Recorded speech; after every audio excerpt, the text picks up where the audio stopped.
So it's now 5 months or 22 weeks since losing Dec. Yeah, I think hearing 5 months seems harder because next month it's half a year. And how can you be away from someone that you love that much for half a year? It just kind of blows the mind and just doesn't seem one bit real. So for those of you that have been following Declan's journey for a long time, you'll know that when he was first diagnosed, he made a wish list, and the biggest thing on there, besides a puppy, which was Dottie, was to go to Steve Irwin's zoo, and we actually raised money to make that happen for him. But unfortunately, before we raised enough, Steve passed away. But Dec's wish to still go to Australia Zoo was still there nevertheless, and to meet Steve's family. So back in 2010, that's exactly what we did.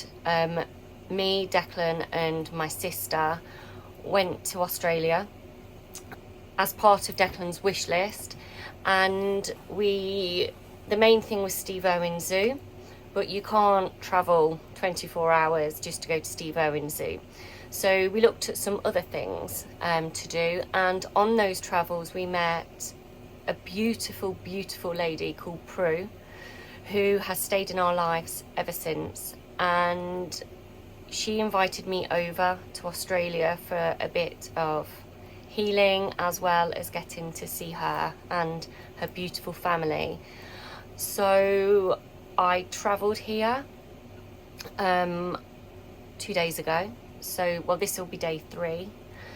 And it was so hard leaving home, leaving Declan's bedroom, knowing it was going to be a while till I got to be there again. And that's kind of where I feel, either in the van or in Declan's room, is where I feel closest to him. So I've actually brought knitted Dec. So of course, anywhere that is on Dec's bucket list, knitted Dec comes. My bedside picture of Dec, and also a card that he gave me on Mother's Day that says, "I feel very strongly that you're the most wonderful mum in the world." And I keep that by my bedside table to give me strength, really, that's what Dec thought, and that's what I hope to continue to be, because I will always be his mom. I'm not a mom anymore. It's just that he's not here in his earthly form. So there was things that Dec didn't get to do on that wish list in Australia due to being in a wheelchair. So this was before his spinal surgery, but there's still several things he couldn't do. So while I'm here, I'm going to do those things. Some of them I really don't want to do because I'm scared of heights, but I'm going to do them for him. And the best things he did, I'm going to redo with knitted Dec. And relive those experiences, because they're some of the most wonderful memories I have.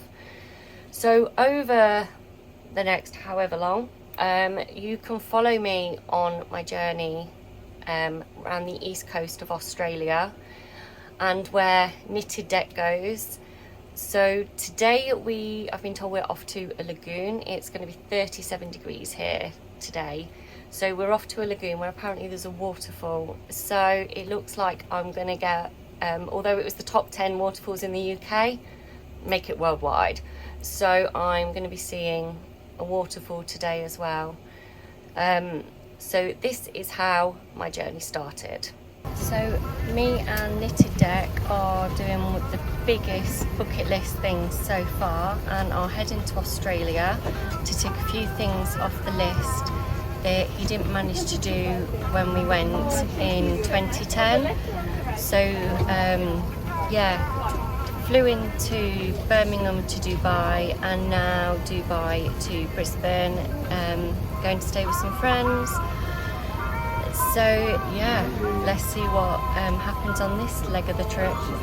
So if any of Dec's followers live on the east coast of Australia and want to suggest doing things that you think Dec would have liked, that myself and Knitted Dec can do, or if you're bereaved or just in a position that you would like to meet for a coffee or something, then please don't hesitate to comment, because I'm determined to keep Dec's legacy going, and one of the main things about Dec was his kindness and how much he wanted to help others. So if I can continue that, then hopefully I will be doing him proud.